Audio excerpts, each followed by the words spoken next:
Eh bien salut tout le monde, c'est Flo, j'espère que vous avez la forme. Alors nouvelle année qui commence et surtout je vous souhaite le meilleur pour cette nouvelle année 2020. Surtout dans vos projets, continuez, persévérez, c'est vraiment important de persévérer dans ces projets, c'est vraiment la clé. Donc pour commencer cette nouvelle année, je vous ai proposé sur Twitter de me poser des questions afin de mieux me connaître. Je pense que je ferai ça chaque début d'année, je trouve ça sympathique. Ça peut permettre ici de papoter tranquillement, de parler des projets et parler tout un tas de choses et surtout peut-être mieux me connaître. Parce que durant cette année 2019, il y a eu pas mal de nouveaux abonnés.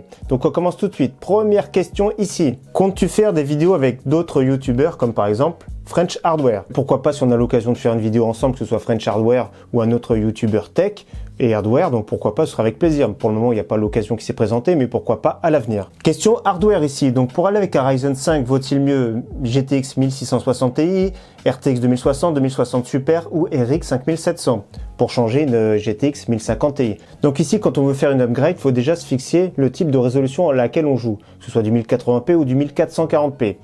Quand on joue en 1080p, déjà, il faut un très bon processeur pour pouvoir bénéficier au maximum. En 1440p, le processeur est moins impactant. Donc ici, niveau conseil, le Ryzen 5 n'est pas précisé. Ça peut être un 2600, un 3600, on ne sait pas. Ou un Ryzen 5 1400. Le top, ce serait plutôt, je pense, une GTX 1660 Super, au meilleur rapport performance-prix. Alors, question de Benoît, où trouves-tu tous ces bons plans? Donc déjà, je fais pas mal de recherches bons plans régulièrement toute la semaine. Alors pour commencer, je regarde pas mal sur Twitter, je regarde pas mal sur directement le site e-commerce. En page d'accueil, souvent, on voit directement les bons plans. Je suis également pas mal de sites hardware spécialisés qui fournissent pas mal de bons plans. Donc là, c'est vraiment très bien, on tombe dessus. Je cherche également par moi-même, c'est-à-dire je vais sur Amazon, je vais taper DDR4, je vais regarder l'évolution des tarifs, je vais taper RTX, je vais taper RX, tout ce qui est Ryzen, etc. Je vais voir l'évolution des prix. Je vais regarder ici également Cdiscount, rue du commerce, c'est plus classique. Je regarde également les sites spécialisés comme Deal Labs et aussi également Serial Dealer. Donc je fais un peu le tour de tout ce qui se passe et je fais le point. Et à chaque fin de semaine, je vous présente les meilleurs bons plans que j'ai trouvés ou alors ceux que j'ai trouvés les meilleurs au niveau rapport performance-prix parce qu'il y a énormément de bons plans, il y a des bons et des mauvais. Question hardware, Ryzen 5 2600X ou Ryzen 7 2700X? Alors ça dépend de l'usage que vous allez faire, bien sûr.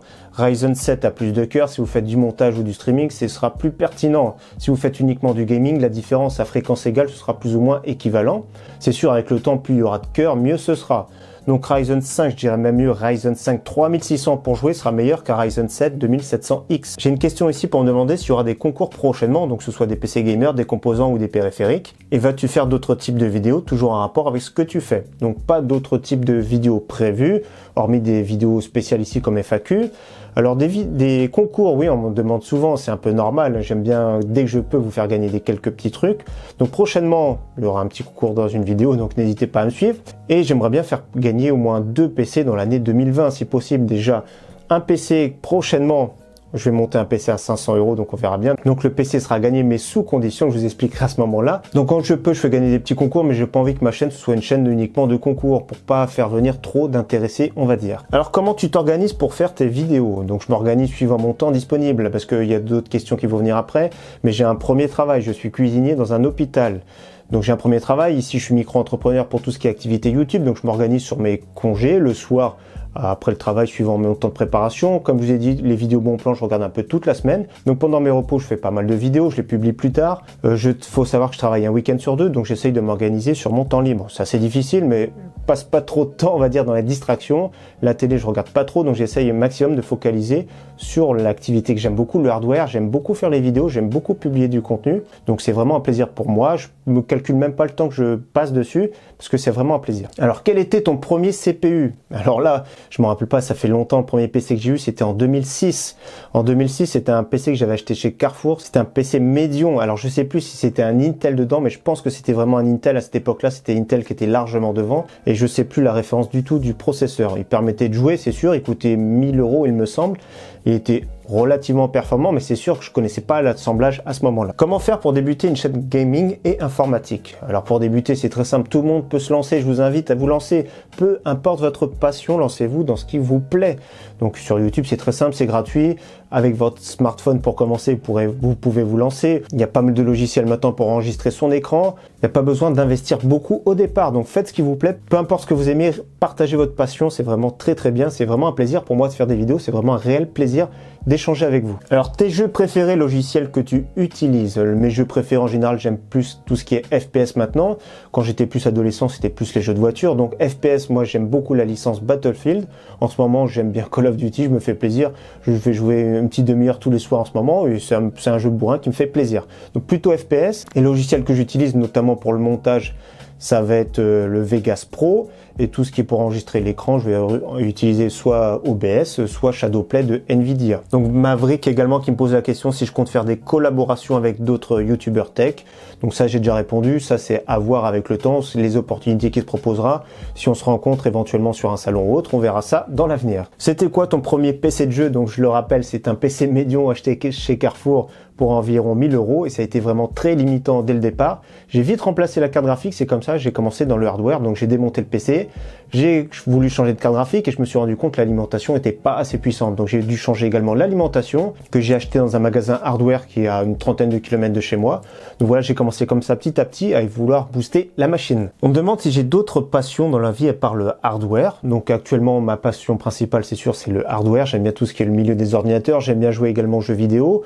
J'aime bien les promenades en général, même si je prends pas assez le temps de me promener. Le sport, ça va, ça vient, c'est suivant vraiment les périodes de l'année. Des fois, je vais me mettre à faire plein de sports, c'est-à-dire ça peut être des pompes et tout, de l'entraînement musculaire, du renforcement musculaire, de l'entretien. Des fois, je vais abandonner pendant 3-4 mois. Donc voilà.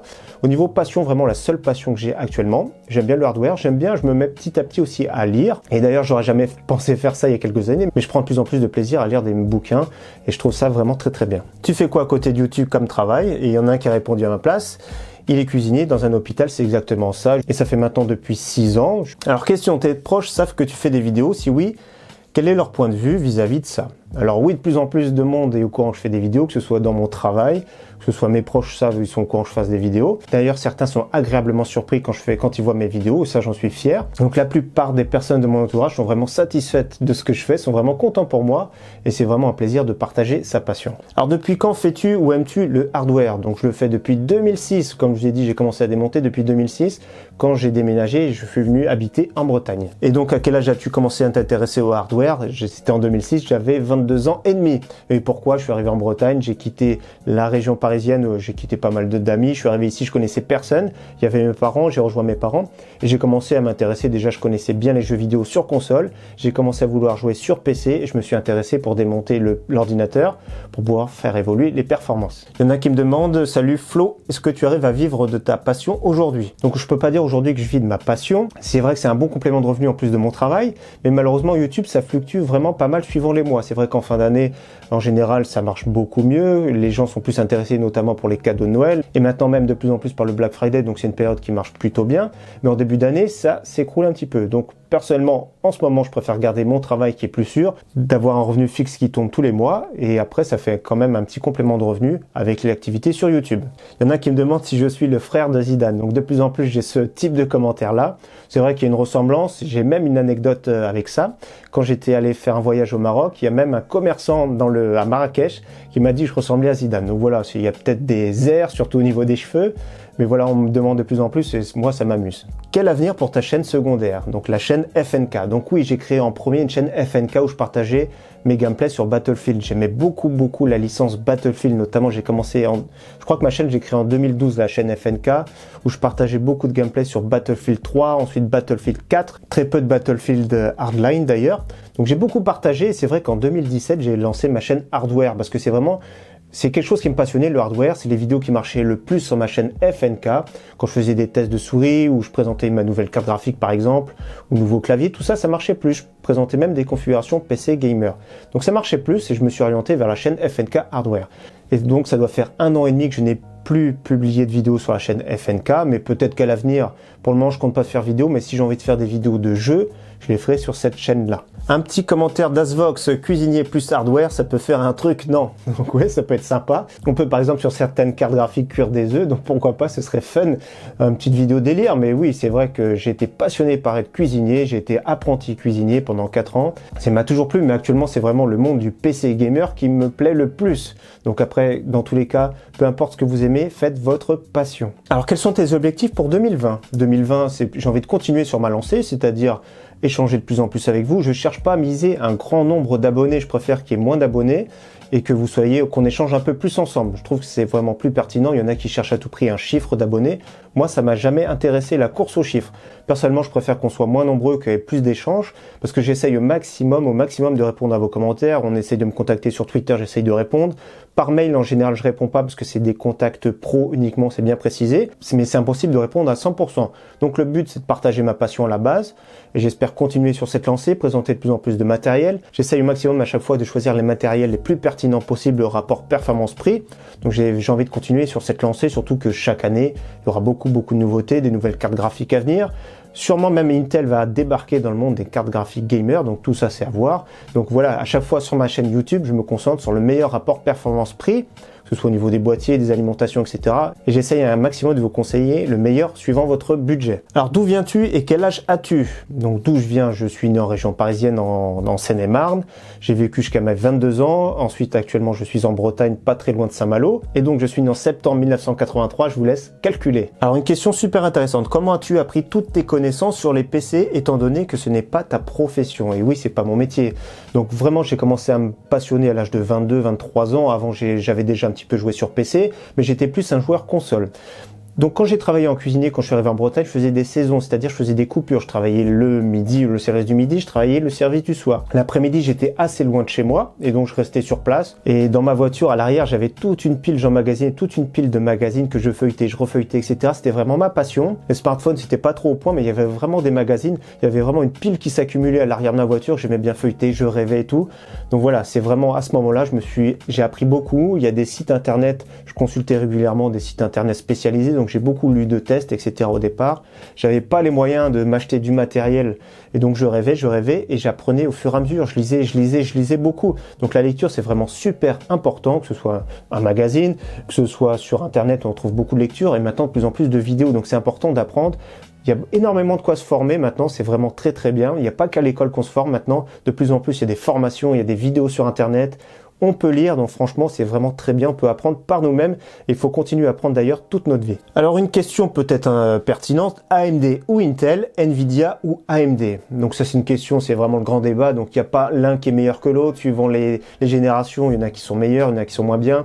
C'est vrai qu'il y a une époque où AMD était très bien. Après, pendant des années, on les a plus vus. Intel s'est un peu reposé, entre guillemets, sur ses lauriers. Il dominait le marché des CPU. Maintenant, dans certains pays, les Ryzen sont devant les Intel. Donc voilà, je pense que le plus important ici, c'est vraiment de cibler le rapport performance-prix, ne pas être fan d'une marque ou d'une autre. Chacun a ses qualités, c'est sûr, mais il faut vraiment viser le rapport performance-prix. Ça sert à rien de se ruiner dans un processeur. Par exemple, d'acheter un Core i9 à plus de 500 € si vous faites du jeu uniquement en 1080p et rien d'autre avec votre PC. Donc voilà, vraiment cibler le rapport performance-prix. Il y a des pour et des contre dans chaque marque et chaque année, ça va évoluer, ça va changer. Donc voilà, on a fait le tour de pas mal de questions. Il y a pas mal de questions qui reviennent également. Donc voilà, sur Twitter, je suis pas hyper actif, mais je publie pas mal de choses. Ça peut être des bons plans, des petits questionnaires, ça peut être des sondages. Je suis pas là en train de spammer tous les jours, mais j'essaye un petit peu de partager également avec vous. C'est le seul réseau social que j'ai actuellement. On m'a demandé même si j'avais Instagram ou Discord. Donc Instagram, c'est pas prévu dans l'immédiat, mais peut-être qu'en 2020, j'aurai l'envie d'ouvrir un compte Instagram. Ça, on verra et je vous ferai une annonce. Ça me fait penser une dernière question. Quel projet pour 2020 envisages-tu? Justement, il y a un projet que je suis en train de réaliser en ce moment, c'est d'écrire un livre. Donc un e-book, peut-être qu'il sortira en version livre. Ce sera un e-book pour vous aider à partager votre passion, que ce soit de l'hardware ici, du PC, grâce à Internet. Donc voilà tout ce qu'il y a à mettre en place, des stratégies pour vous aider à gagner un petit peu d'argent grâce à votre passion. Donc c'est un livre que je suis en train d'écrire, il sera publié dans l'année, je ferai une annonce quand ce sera le moment. J'aimerais bien le publier en format e-book, c'est sûr, et peut-être en format papier. Donc ça, c'est un projet qui est pour 2020. Il y en a plein d'autres dans ma tête, donc ça, j'ai pas envie de me prendre la tête, j'ai envie de faire les choses au fur et à mesure. Ça sert à rien de s'épuiser. Quand on veut faire quelque chose sur la durée, ça sert à rien de vouloir faire beaucoup de choses et à la fin se décourager et ne plus rien faire. Donc moi, j'aime bien faire les choses tranquillement sur la durée et continuer surtout à me faire plaisir. En tout cas, merci d'avoir suivi cette vidéo. J'espère qu'elle vous aura plu. Encore une fois, je vous souhaite le meilleur pour cette nouvelle année 2020. Je vous dis à très bientôt. Merci à tous. Ciao, bye.